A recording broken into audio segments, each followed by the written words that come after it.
Pemilu otoriter. Pemilu otoriter, sistem multipartai dan demokratisasi. Pemilu, sistem otoriter, dan demokrasi berkelindan. Yang menarik, banyak pakar menaruh perhatian pada pemilu yang otoriter. Satu kelompok sarjana mengklaim bahwasannya pemilihan otoriter bahkan ketika cacat atau dimanipulasi pada akhirnya menghasilkan demokratisasi. Beroperasinya proses pemilu menciptakan sekelompok aktor yang memiliki kepentingan dalam memperluas liberalisasi politik.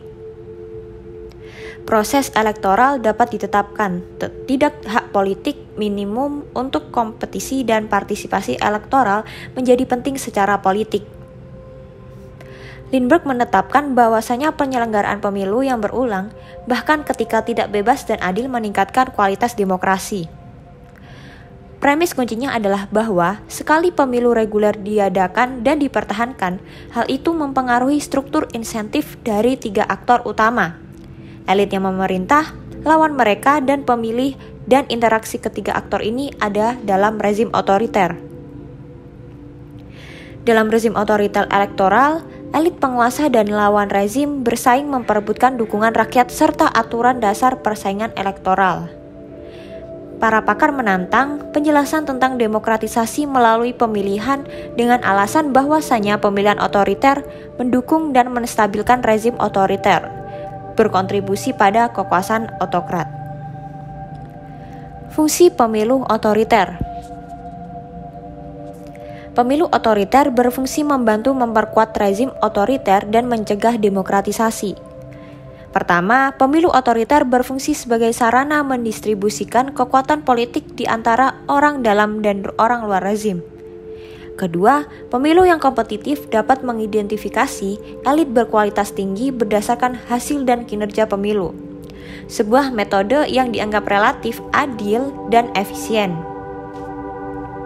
Ketiga, rezim otoriter juga menggunakan pemilihan legislatif untuk mengkooptasi aktor oposisi. Mereka menciptakan struktur kontestasi yang terbagi dengan mendorong beberapa anggota partai oposisi untuk mencalonkan diri untuk jabatan politik. Pemilu sistem multipartai. Pemilu multipartai membantu aktor oposisi mengatasi masalah, aksi kolektif mereka dan memberdayakan lawan rezim.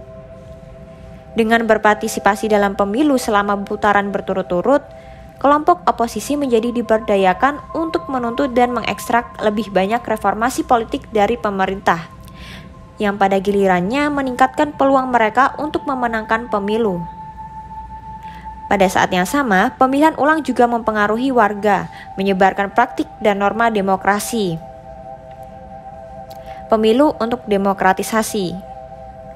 Secara teoretik, demokratisasi melalui pemilu merupakan mode transisi yang penting menuju demokrasi.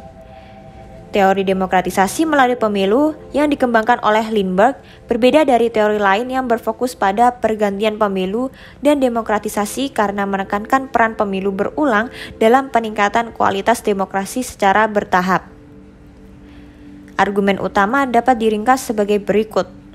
Pemilu yang kompetitif secara de jure menyediakan seperangkat institusi, hak, dan proses yang menumpuk insentif dan biaya dengan cara yang cenderung mendorong demokratisasi lebih lanjut. Ada pakar yang berpendapat tentang kekuatan demokratisasi pemilu di rezim otoriter.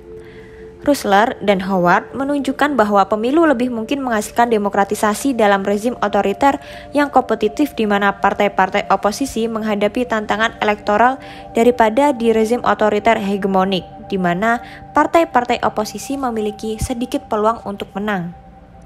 Alasan lainnya adalah karena partai-partai oposisi dalam rezim otoriter yang kompetitif lebih cenderung membangun koalisi yang layak secara elektoral dan rezim otoriter yang kompetitif lebih sensitif terhadap tekanan internasional untuk melakukan demokratisasi.